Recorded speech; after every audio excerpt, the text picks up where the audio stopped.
Selamat siang, Miss Silvi. Kami dari kelompok 4 akan mempresentasikan PSAK 2, yaitu laporan arus kas. Sebelum itu, perkenalkan nama saya Zilvana Chairunisa dengan NIM 2024-50263. Nama saya Shirley dengan NIM 2024-519. Nama saya Fabian Nathanael dengan NIM 2024-527. Nama saya Nalvezu dengan NIM 2024-50158. Nama saya Patricia Angeli dengan NIM 2024-5028. Dan nama saya Lail Kaisa Mustafa dengan NIM 2024-50274. Baik, di sini kita mulai ya. Oke, di sini pertama ada laporan arus kas, yaitu informasi arus kas entitas berguna sebagai dasar untuk menilai kemampuan entitas dalam menghasilkan kas dan setara kas, serta menilai kebutuhan kas entitas untuk menggunakan arus kas tersebut.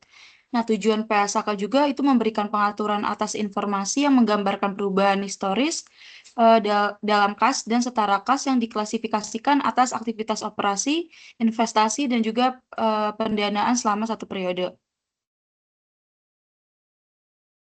Di sini ada manfaat laporan arus kas. Yang pertama itu memberikan informasi yang memungkinkan para pengguna untuk mengevaluasi perubahan dalam aset bersih entitas, struktur keuangan atau likuiditas dan solvabilitas, dan kemampuan mempengaruhi jumlah serta waktu arus kas dalam rangka penyesuaian terhadap keadaan dan peluang yang berubah.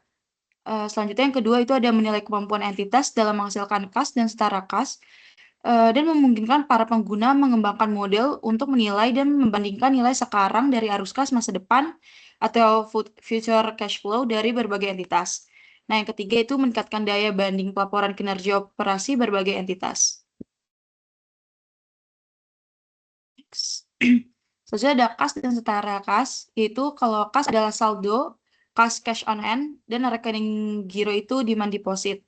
Nah, yang kedua itu ada setara kas atau cash equivalent, itu adalah investasi yang sifatnya sangat liquid atau berjangka pendek dan dapat dengan cepat bisa dijadikan kas dalam jumlah yang dapat ditentukan dan memiliki risiko perubahan nilai yang nggak signifikan. Nah, ini contohnya ada investasi segera jatuh tempo atau 3 bulan atau kurang. Yang kedua itu saham tidak termasuk kecuali preferen yang jatuh temponya telah ditentukan. Yang ketiga itu ada cerukan atau bank overdraft, itu termasuk dalam kas yang atau setara kas. Yang ketiga itu arus kas tidak termasuk mutasi antara pos-pos yang termasuk kas atau setara kas.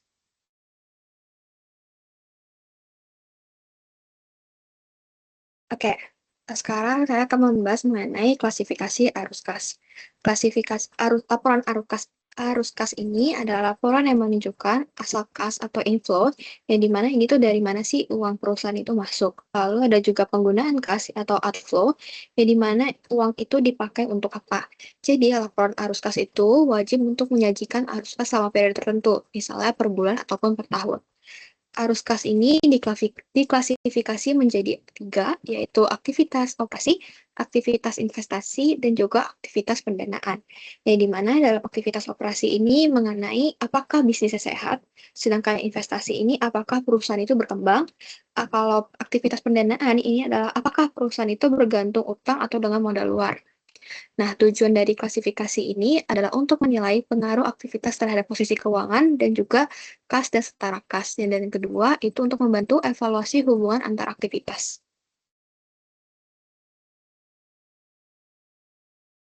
Selanjutnya, saya akan membahas mengenai perbedaan dari ketiga aktivitas tersebut.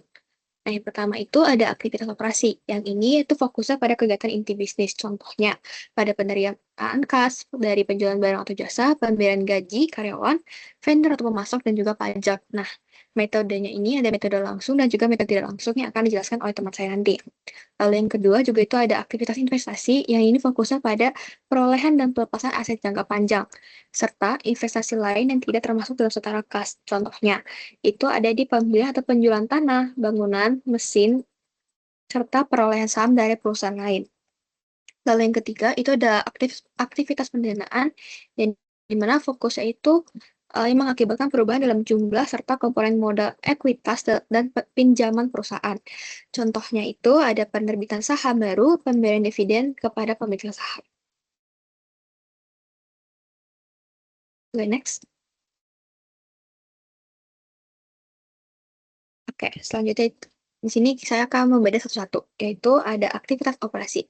Jadi mana aktivitas operasi adalah jumlah kas bersih yang dihasilkan atau digunakan dari kegiatan utama bisnis, seperti penjualan produk atau jasa, pemberian gaji, dan pemasok. Nah, aktivitas operasi ini merupakan penghasil utama dalam pendapatan entitas. Jadi, aktivitas operasi ini yang merupakan jantung bisnis, yang dimana dari aktivitas operasi ini kita bisa mengetahui nih, apakah bisnis ini tuh benar-benar menghasilkan uang. Nah, dan di aktivitas operasi ini, jika arus kas operasinya itu positif stabil, berarti itu bisnisnya kuat. Tetapi kalau negatif terus-menerus, berarti ini tuh kayak udah harus warning nih kalau perusahaan itu udah nggak sehat. Nah, komponen arus kas operasi ini ada inflows-nya yang tadi dijelaskan, yaitu ada penerimaan kas dari penjualan barang atau jasa, penerimaan royalti, komisi, dan pendapatan sewa. Tetapi untuk outflows-nya itu ada pembayaran kas pada vendor, gaji karyawan, pembayaran pajak, dan biaya operasional sehari-hari. Nah, di sini itu ada contoh dari aktivitas operasi yang dimana kas diterima dari pelanggan dan dikurangi dari pembayaran-pembayaran. Dari next. Selanjutnya ini ada aktivitas investasi, yang dimana ini mengenai perusahaan itu menanam uangnya itu kemana. Nah, jadi aktivitas investasi itu merupakan bagian dari laporan keuangan yang mencatat arus kas masuk dan keluar terkait perolehan dan pelepasan aset jangka panjang dan investasi non setara kas lainnya.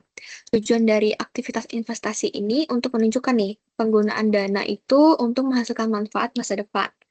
Dan komponen utama dari arus kas investasi ini di dalam arus kas masuknya itu ada penjualan aset tetap, penjualan investasi dalam bentuk surat berharga, dan pelunasan pinjaman dari pihak lain. Lalu dari arus kas keluarnya itu ada pembelian aset tetap dan aset berwujud, pembelian saham atau obligasi, dan juga pemberian pinjaman ke pihak lain.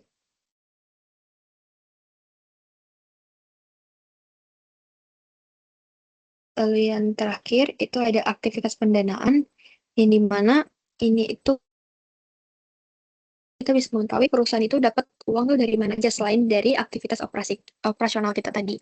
Yang dimana aktivitas pendanaan ini merupakan bagian yang menunjukkan aliran kas masuk dan keluar terkait perubahan struktur modal perusahaan seperti penerbitan atau penulisan utang jangka panjang. Komponen ini itu mencerminkan nih bagaimana perusahaan itu membiayai operasional dan pertumbuhannya melalui pihak eksternal seperti investor atau bank. Nah, komponen utamanya itu ada dari arus kas masuk, ada penerbitan saham baru, penerbitan pinjaman bank, obligasi atau wesel, dan di arus kas keluarnya itu ada di pemberian dividen kepada pemilik saham, pembelian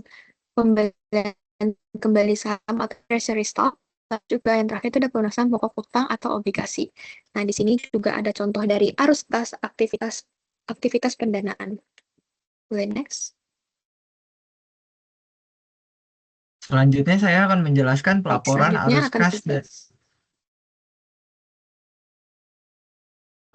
arus kas dari aktivitas operasi. Yang pertama tuh direct method atau metode langsung. Jadi metode langsung tuh memberikan informasi kas masuknya dari mana dan keluarnya kemana saja. Misalnya kas dari pelanggan, kas keluar untuk membayar persediaan dan lain-lain. Nah, bedanya dengan direct method itu kita harus menyesuaikan laba yang kita ambil dari laporan laba rugi, kemudian kita sesuaikan dengan transaksi tidak ada kasnya. Selanjutnya, ini kelebihan dan kekurangan serta perbedaan dari direct method dan indirect method. Jadi direct method tuh kelebihannya itu lebih transparan dan mudah dipahami. Kekurangannya itu sulit disusun, butuh data kas yang detail. Nah, perbedaannya itu sumber datanya itu dari kas langsung, bentuknya itu detail penerimaan dan pembayarannya berbeda, kemudahannya itu lebih mudah dipahami, penggunaannya itu jarang dipakai. Nah, kalau yang indirect method itu kelebihannya itu lebih praktis, hanya menggunakan laporan laba rugi saja. Dan umum dipakai di perusahaan, kekurangannya itu kurang intuitif bagi pemula. Sumber datanya itu perbedaan dari direct method itu laba rugi, bentuknya itu rekonsiliasi laba atau kas. Kemudahannya itu dia itu lebih kompleks, jadi agak sulit dipahami. Nah, penggunaannya itu lebih umum, lebih sering digunakan di perusahaan-perusahaan. Nah, ini masuk ke contoh transaksi arus kas aktivitas investasi. Itu kas masuk itu penerimaannya penjualan aset tetap, aset tidak berwujud, dan aset jangka panjang. Dan juga penerimaan kas dari kontak future or forward. Itu future untuk pendanaan, penerimaan penjualan instrumen utang atau kas, dan yang terakhir penerimaan kas dari pelunasan uang muka dan pinjaman di pihak lainnya. Contoh transaksi arus kas aktivitas pendanaan itu penerimaan kas dari penerbitan saham, penerimaan kas dari penerbitan obligasi wesel, pinjaman jangka pendek dan pinjaman jangka panjang serta hipotek. Nah, ini masuk ke contoh transaksi arus kas investasi outflow, kas keluar itu pembayaran untuk membeli aset tidak tetap, aset tidak berwujud, biaya pengembangan. Selanjutnya ada pembayaran kas dari kontrak future forward, itu swap untuk aktivitas pendanaan, serta pembayaran membeli instrumen utang, ekuitas, venturas, selain untuk diperdagangkan. Contoh transaksi outflow itu pembayaran kas kepada pemilik untuk menarik atau menunggu saham, pelunasan pinjaman, pembayaran kas oleh penyewa untuk mengurangi saldo liabilitas terkait sewa pembiayaan. Selanjutnya akan dijelaskan teman saya.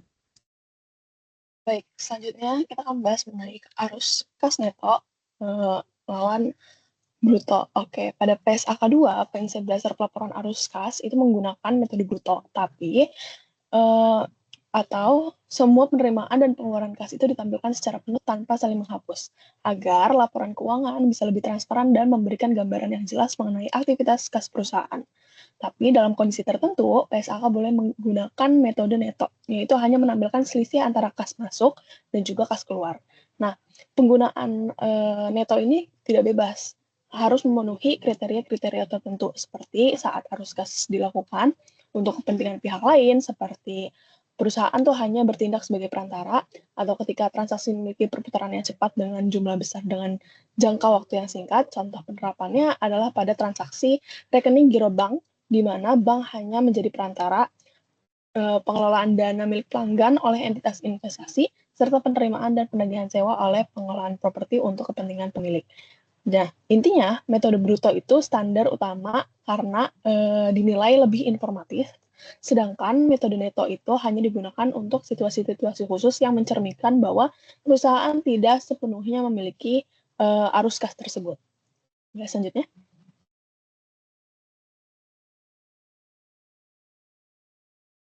Oke, selanjutnya adalah interest dan dividen.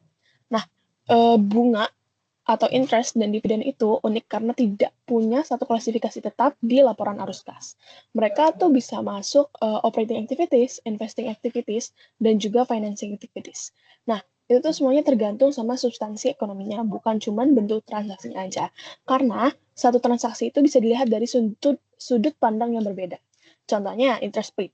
Interest paid itu kalau di operating activities itu dinilai sebagai beban, kalau di financing itu dinilai sebagai biaya pinjaman. Karena pada di operating, dia itu beban di laporan laba rugi. Kalau di financing, dia itu biaya pinjaman.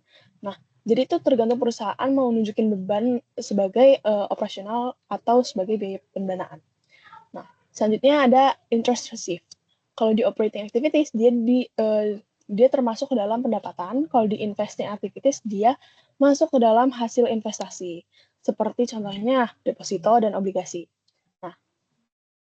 Selanjutnya ada dividend received. Nah, dia itu hanya muncul di investing activities dan dia dinilai sebagai return investing karena dia adalah hasil dari investasi saham. Nah, yang terakhir ada dividend paid. Dia itu termasuk dalam financing activities dan dinilai sebagai distribusi kepemilikan. Nah, jadi karena dividen itu yang dibayar kepada para pemegang saham, dan itu merupakan distribusi pada pemilik-pemilik saham. Selanjutnya. akan dijelaskan oleh teman saya. Nah, selanjutnya kita itu akan membahas mengenai analisis perbedaan klasifikasi interest dan juga dividen. Kalau kita lihat di slide sebelumnya, satu jenis transaksi itu kan bisa masuk ke lebih dari satu aktivitas. Nah, contohnya itu kayak yang pertama adalah interest paid. Kalau kita lihat dari laporan laba rugi, maka interest itu akan diakui sebagai beban. Makanya artinya dia itu mempengaruhi kinerja operasional perusahaan. Maka dari itu dia itu akan dimasukkan ke dalam operating activities. Tapi kalau kita lihat dari sisi lain, bunga itu kan muncul karena perusahaan itu menggunakan dana pinjaman. Maka dari itu, dia itu akan dimasukkan ke dalam financing activities.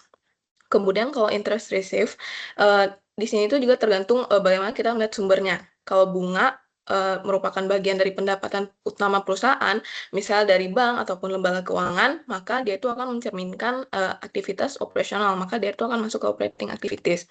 Tapi kalau kita lihat dari dia itu berasal dari penempatan dana, misalnya dari deposito ataupun investasi, maka dia itu akan lebih tepat kalau diklasifikasikan sebagai investing activities. Sedangkan untuk dividen, dividen receive itu biasanya masuk ke investing activities karena dia itu jelas merupakan hasil dari investasi pada saham. Namun pada suatu kondisi tertentu, misalnya perusahaan investasi, dividen itu juga bisa dianggap sebagai bagian dari pendapatan utama. Jadi dia itu juga bisa masuk ke dalam operating activities. Sedangkan untuk dividen paid, ini tuh selalu dikaitkan dengan financing activities. Jadi karena dia itu merupakan distribusi laba kepada pemilik. Jadi dari semua contoh ini tuh kita bisa lihat kalau PSAK 2 itu dia tuh nggak punya aturan tetap gitu. Karena yang penting itu kita lihat dari substansi ekonominya. Boleh di next.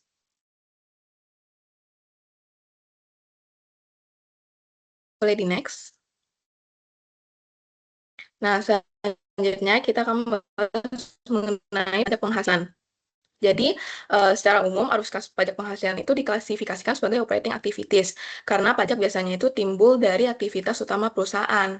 Namun, apabila pajak dapat diidentifikasi secara langsung dengan transaksinya, maka klasifikasinya itu akan mengikuti underlying transaction, yaitu aktivitas yang menimbulkan pajak tersebut.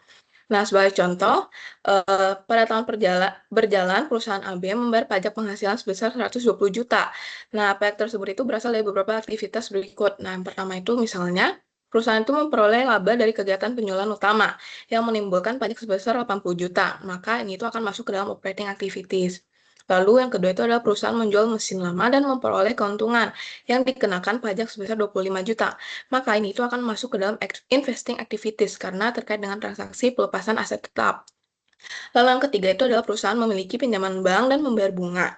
Ini itu juga menimbulkan pajak 15 juta dan ini itu akan masuk ke dalam financing activities karena berkaitan dengan aktivitas pendanaan perusahaan.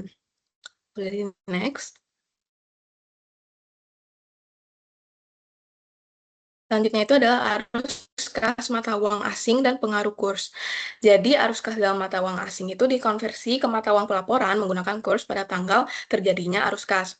Sedangkan untuk entitas luar negeri dapat digunakan kurs pada saat arus kas terjadi ataupun kurs rata-rata yang representatif. Perubahan nilai akibat fluktuasi kurs tidak mencerminkan arus kas baru, melainkan hanya perubahan nilai atau kas yang sudah ada. Oleh karena itu, selisih dari kurs itu tidak diklasifikasikan sebagai operating, investing, maupun financing activities, melainkan dia itu akan disajikan sebagai penyesuaian saldo kas dan setara kas.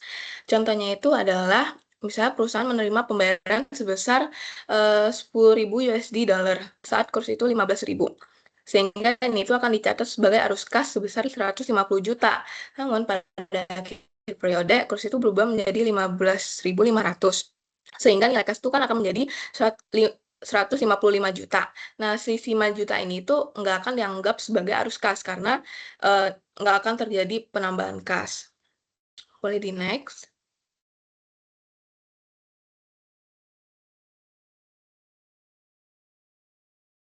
Boleh di next. Nah, selanjutnya itu adalah investasi pada entitas lain. Jadi dalam laporan arus kas, investasi pada entitas lain seperti anak perusahaan, entitas asosiasi, dan juga venture bersama itu hanya diakui apabila melibatkan arus kas aktual. Hal ini berarti laporan arus kas itu tidak mencerminkan seluruh pengakuan akuntansi, melainkan dia itu hanya pada transaksi yang berdampak pada kas. Perlakuannya itu misalnya pada pembelian investasi, penjualan investasi, dan juga dividen receive ini itu akan masuk ke dalam investing activities. Namun, bagian laba dari entitas asosiasi ataupun joint venture itu tidak akan disajikan karena tidak melibatkan arus kas. Contohnya, sebuah perusahaan itu punya investasi pada entitas asosiasi. Bagian laba yang diakui itu akan sebesar 80 juta dan juga dividen yang diterima itu 30 juta. Nah, dalam arus kas yang dicatat itu cuman si 30 juta itu ke dalam investing activities 80 jutanya itu tidak akan dicatat.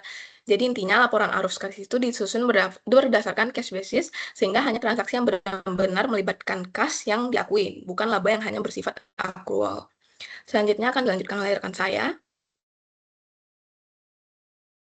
Baik, terima kasih. Selanjutnya saya akan menjelaskan tentang transaksi non-kas.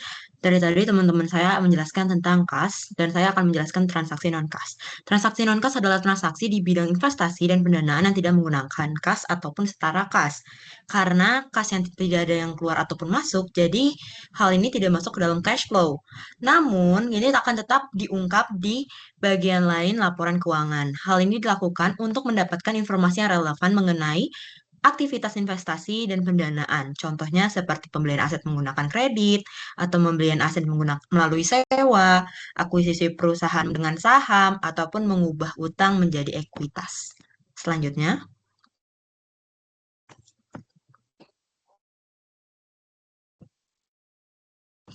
lalu ada perubahan liabilitas pendanaan. Nah, perubahan pada utang atau liabilitas dari aktivitas pendanaan wajib diungkapkan. Hal ini dijelaskan dari arus kas pendanaan serta transaksi non-kas. Perlu membuat rekonsiliasi saldo awal dan saldo akhir liabilitas pendanaan. Yang wajib diungkapkan hanya 3, yaitu adalah komponen kas atau setara kas, lalu rekonsiliasi jumlah kas di laporan arus kas dengan jumlah kas di laporan posisi keuangan, lalu ketiga adalah kebijakan entitas menentukan komponen kas dan setara kas. Selanjutnya, di sini ada komponen kas dan setara kas. Itu yang wajib dilakukan oleh entitas adalah 3, yaitu pertama adalah mengungkapkan komponennya. Nah, ini kasnya atau di tangan atau rekening giro ataupun deposito jangka pendek, yaitu kurang lebih 3 bulan. Lalu membuat rekonsiliasi, yaitu jumlah kas di laporan kas harus cocok dengan jumlah kas di laporan posisi keuangan. Terakhir adalah mengungkapkan kebijakannya, yaitu bagaimana entitas menentukan apa itu kas dan setara kas. Lalu ada pengungkapan lain, yaitu adalah entitas wajib mengungkapkan 2 hal, yaitu jumlah kas yang signifikan, namun tidak bisa digunakan oleh kelompok usaha. Lalu kedua adalah disertai komentar oleh manajemen. Di sini ada 3 yang bisa saya jelasin, yaitu pertama jenisnya yaitu fasilitas di pinjaman yang belum digunakan. Jumlah pinjaman yang masih tersedia untuk operasi masa depan dan untuk membayar komitmen modal. Kedua adalah pemisahan arus kas untuk meningkatkan dan pemeliharaan inventory kapasitas. Nah, arus kas yang digunakan untuk menambah kapasitas operasi harus dipisahkan untuk mempertahankan kapasitas operasi. Lalu yang ketiga adalah arus kas per segmen, yaitu jumlah arus kas aktivitas operasi, investasi, dan pendanaan untuk setiap segmen harus dilaporkan. Nah, manfaat dari yang ke B atau C, yaitu pemisahan arus kas, itu penggunaan pelaporan keuangan dapat menentukan keputusan investasi dari perusahaan. Apakah perusahaan untuk harus mengambil ekspansi ataupun mengedarkan lagi saham-saham. Namun, jika tidak berinvestasi dengan secara memadai, maka akan merugikan profitabilitas hanya untuk mempertahankan likuiditasnya. Terus, kedua adalah arus kas per segmen. Arus kas per segmen. Manfaatnya adalah berguna untuk memahami sumber dan keberagaman arus kas dari masing-masing bagian bisnis. Selanjutnya.